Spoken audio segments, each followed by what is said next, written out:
So this is going to be a quick tutorial, hopefully under 3 minutes, 4 minutes maybe, on how to do procedural tiling of a texture, of a square texture. So let's go ahead and jump in Photoshop and make a new document. I'm going to just make a square document of, let's just say 1000 pixels. Great. Okay. And so what I'm going to do is pick two colors that you can pick any color. This is just to demonstrate. So I'm going to foreground color, it's green, and then the background color, it's maybe like sort of a turquoise. Okay, that's fine. And now for a quick splash of color on the page, I'm just going to go down to render and make clouds. And that doesn't give you any options. That filter just goes ahead and renders the two colors and blends them together like that. That's great. So I've got a square here already. So I'm going to go ahead and just offset this by half. So let's do 500 by 500. Okay, and make sure, you got to make sure that wraparound is selected. And now you can see the seam right here. Great. I'm going to go ahead and grab my tablet and go into my, let's just start with a cloning and sample an area and make it bigger. And there we go. I'm going to just decrease the hardness of the brush here. There we go.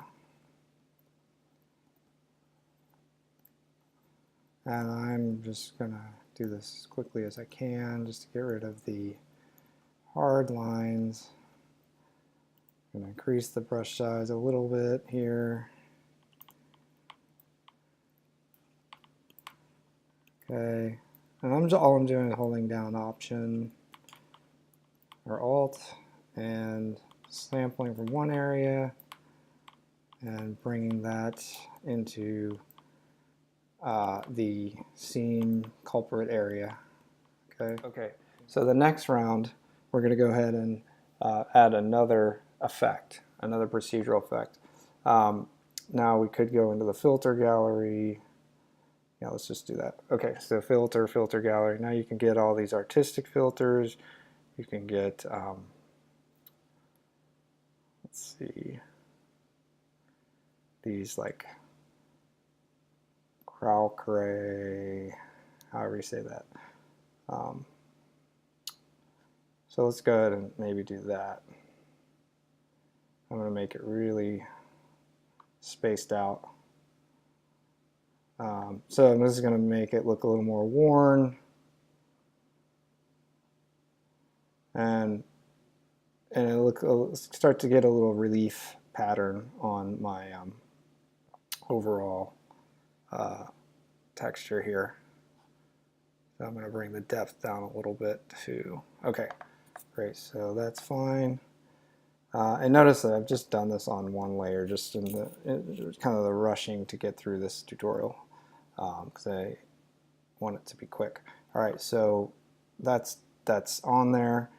So we want to go ahead. I'm just going to go ahead and full screen it so you guys can see. Do the same thing, the offsetting. Again, we're just prime numbers, 10 and 5. So we're offsetting it again by 500 pixels. And this should actually be really quick because all I see is, as far as like repetition goes, is this line here. So I can go ahead and just go into my clone stamp tool, which is S, shortcut. I'm going to go ahead and grab these here. And I'm just sampling around here a little bit, just to make it unique looking. Let's see, maybe do that. And just close up that little gap there. The result here in this new document that's 4,000 by 4,000, you can see I've created 4 rows, and if I go to view, extras, show layer, where is it? Edges, layer edges. You can see the actual layer edges. If I select a few things and zoom out, you can see here, looks like I shifted that top layer. We can fix that. So yeah, so it's, you see the repetition a bit when you zoom further out, but when you're zoomed in, I would probably say, I'd give myself like a C.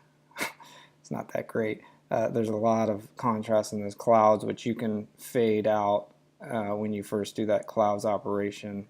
And you just go to, the fade option that's grayed out here. Will allow you to dial it back some. But that's it. That's all I wanted to show, is just a quick, rough way to not have to rely on photo source or artistic ability to get something that repeats and looks somewhat game art-y. Okay.